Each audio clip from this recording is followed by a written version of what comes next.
ഓം ശ്രീ ആഞ്ജനേയായ നമ. MS-V4 astro റിസർച്ചിൻ്റെ മറ്റൊരു വീഡിയോയിലേക്ക് ഏവർക്കും ഹാർദവമായ സ്വാഗതം. ഞാൻ MS വിനീത്. ഈ ഒരു വീഡിയോയിൽ ഞാൻ പറയാൻ പോകുന്ന ദീപാവലി വ്രതത്തെക്കുറിച്ചാണ്. ദീപാവലി വ്രതം അനുഷ്ഠിക്കുകയാണെങ്കിൽ എന്തൊക്കെ നേട്ടങ്ങളാണ് നമുക്ക് നേടിയെടുക്കാൻ സാധിക്കുന്നത് എന്നാണ് ഈ ഒരു വീഡിയോയിൽ ഞാൻ പ്രതിപാദിക്കുന്നത്.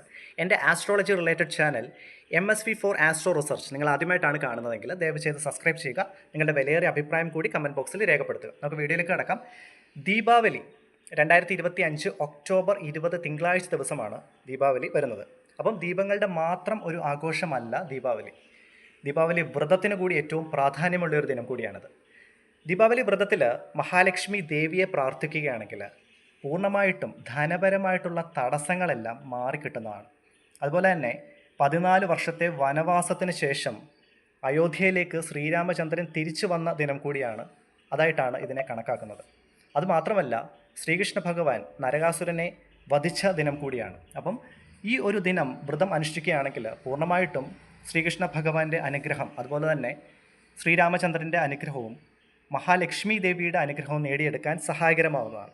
അപ്പം ദീപാവലി വ്രതാനുഷ്ഠാനം പാലിക്കുന്നത് തലേദിവസം മുതൽ, ദീപാവലിയുടെ തലേദിവസം മുതൽ അരി ആഹാരം, ഒരു നേരം അരി ആഹാരം എന്ന കണക്കിൽ വേണം വ്രതം അനുഷ്ഠിക്കാൻ. അന്ന് രാത്രിയിൽ, തലേദിവസം രാത്രിയിൽ അരി ആഹാരം പൂർണ്ണമായിട്ടും ഒഴിവാക്കുക.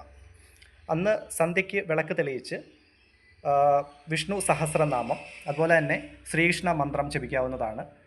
അതുപോലെ ഹരേ രാമ ഹരേ രാമ രാമ രാമ ഹരേ ഹരേ, ഹരേ കൃഷ്ണ കൃഷ്ണ കൃഷ്ണ ഹരേ ഹരേ മന്ത്രം ജപിക്കാവുന്നതാണ്. 108 തവണ ജപിക്കുന്നത് വളരെ ഉത്തമമാണ്.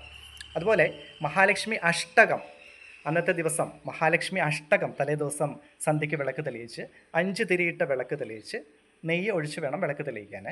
മഹാലക്ഷ്മി അഷ്ടകം ജപിക്കുകയാണെങ്കിൽ സാമ്പത്തികപരമായിട്ടുള്ള ബുദ്ധിമുട്ടുകളെല്ലാം മാറിക്കിട്ടുന്നതാണ്.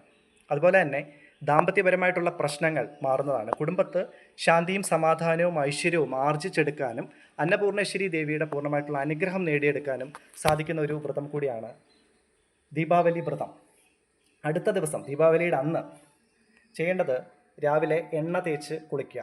അന്ന് ഫസ്റ്റായിട്ടും എണ്ണ തേച്ച് കുളിക്കണം ദീപാവലിക്ക്. എണ്ണ തേച്ച് കുളിച്ചിട്ട് വിളക്ക് തെളിയിച്ച് ദേവി മന്ത്രങ്ങൾ, അതുപോലെ തന്നെ ശ്രീകൃഷ്ണ ഭഗവാനെ പ്രാർത്ഥിച്ച് ശ്രീരാമചന്ദ്രനെ ധ്യാനിച്ച് ക്ഷേത്ര ദർശനം നടത്താവുന്നതാണ്. ക്ഷേത്ര ദർശനം നടത്തി അന്ന് ഉച്ചയ്ക്ക് മാത്രം ഒരു നേരം അരിയാഹാരം വ്രതം അനുഷ്ഠിക്കുക. അതുപോലെ തന്നെ മത്സ്യമാംസാദികൾ പൂർണ്ണമായിട്ടും ഒഴിവാക്കണം. അതുമാത്രമല്ല, അങ്ങനെയുള്ള രീതികളിലുള്ള ദുർചിന്തകൾ, കാര്യങ്ങളെല്ലാം ഒഴിവാക്കുക. ബ്രഹ്മചര്യം മസ്റ്റായിട്ട് പാലിക്കണം. ഇതൊക്കെയാണ് ദീപാവലി വ്രതത്തിൻ്റെ ബേസിക്കായിട്ട് നമ്മൾ നോക്കേണ്ട കാര്യങ്ങൾ.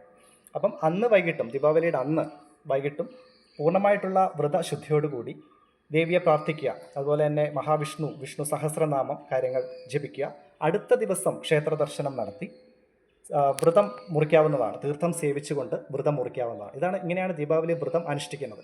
അതുപോലെ ദീപാവലിയുടെ അന്ന് മധുര പലഹാരങ്ങൾ, സ്വീറ്റ്സ് മറ്റുള്ളവർക്ക് കൊടുക്കുന്നതും അന്നപൂർണേശ്വരി ദേവിയുടെ അനുഗ്രഹം ആർജിച്ചെടുക്കാൻ സഹായകരമാകുന്നതാണ്.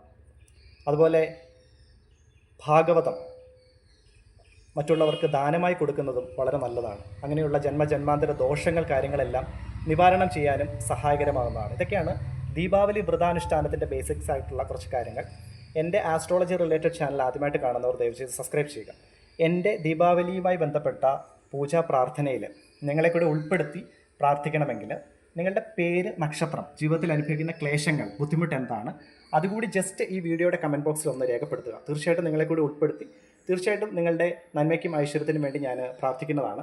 ഇതിന് പ്രത്യേകിച്ച് ഫീസ് കാര്യങ്ങളൊന്നും തന്നെയില്ല. അതുപോലെ തന്നെ ജീവിത പ്രശ്നങ്ങൾക്ക് കബഡി പ്രശ്നത്തിലൂടെ അങ്ങനെ പരിഹാരം കാര്യങ്ങൾ കാണാൻ എൻ്റെ വാട്സപ്പ് നമ്പറിൽ മെസ്സേജ് അയച്ച് നിങ്ങൾക്ക് ബുക്ക് ചെയ്യാവുന്നതാണ്. താല്പര്യമുള്ളവർ കബഡി പ്രശ്നം വഴി പരിഹാരം കാണുന്നതിന് വേണ്ടി വാട്സപ്പിൽ മെസ്സേജ് അയച്ച് ബുക്ക് ചെയ്യാവുന്നതാണ്. വാട്സപ്പ് നമ്പർ ഈ വീഡിയോയുടെ ഡിസ്ക്രിപ്ഷനിൽ ഞാൻ ആഡ് ചെയ്തേക്കാം. അപ്പം ഇത്രയാണ് ദീപാവലി വ്രതവുമായി ബന്ധപ്പെട്ട കാര്യം. അപ്പം 2025 ഒക്ടോബർ 20 തിങ്കളാഴ്ച ദിവസമാണ് ദീപാവലി വരെ. അപ്പോൾ എൻ്റെ തലേദിവസം മുതൽ വ്രതം അനുഷ്ഠിച്ചു തുടങ്ങാം. എൻ്റെ astrology related channel MS-V4 astro research ആദ്യമായിട്ട് കാണുന്നവർ ദയവ് ചെയ്ത് സബ്സ്ക്രൈബ് ചെയ്യുക.